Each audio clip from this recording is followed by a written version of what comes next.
Inflation, we're all feeling it. We've got the gas pump, interest rates are going up, so mortgages are getting higher. So what is it exactly? So it's measured by what's called the CPI, or the Consumer Price Index.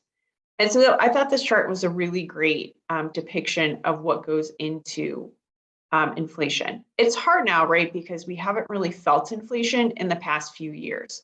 And it came very, very quickly. It was due to a few different things that we had here, right? We had a consistently strong economy rolling into COVID.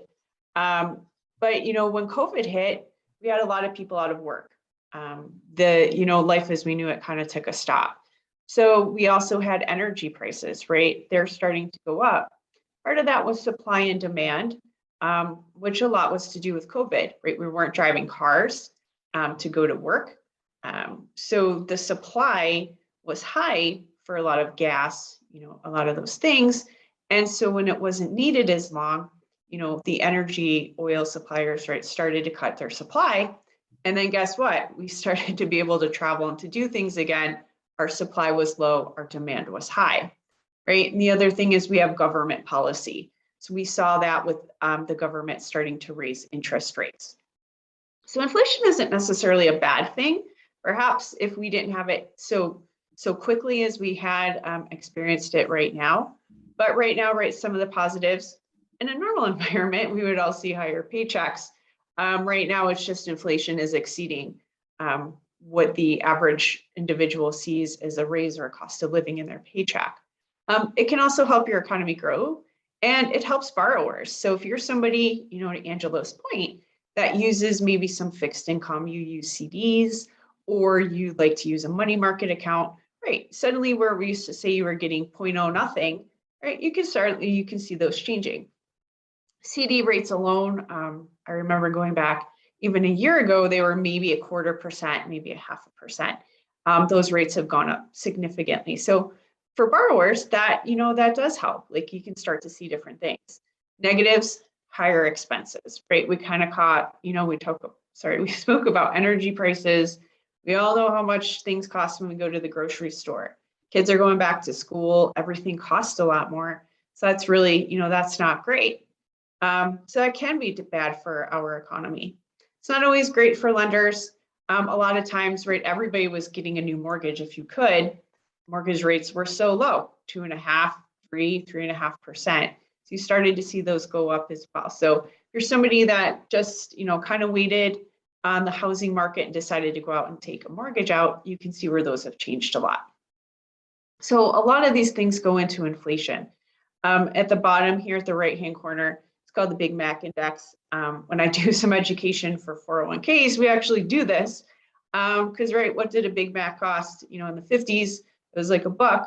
What does it cost you now? It's way more than $1. I don't eat a ton of McDonald's or Big Macs. And I tell you, it's probably like $4.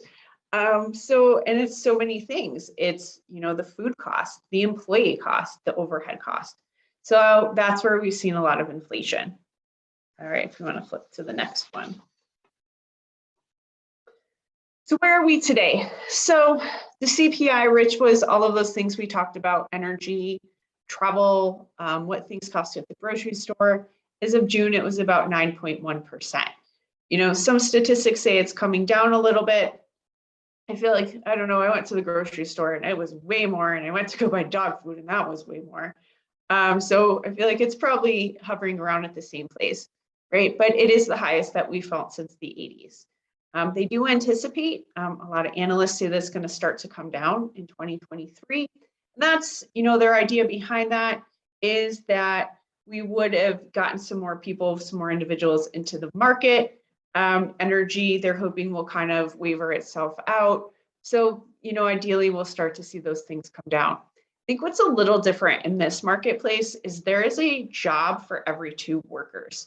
So what also kind of happened during COVID was, we called it the Great Recession, right?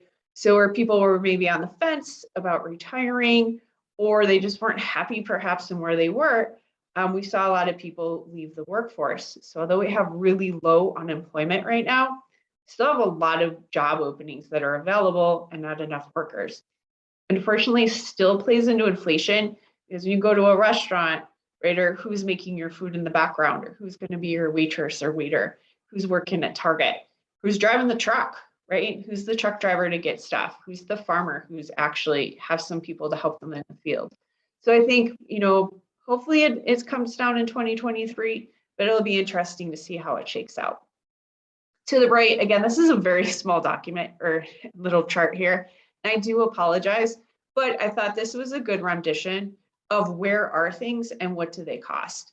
So of course you can see energy is one of the highest. I don't think you can see my cursor, but right, that's the fourth kind of one down here.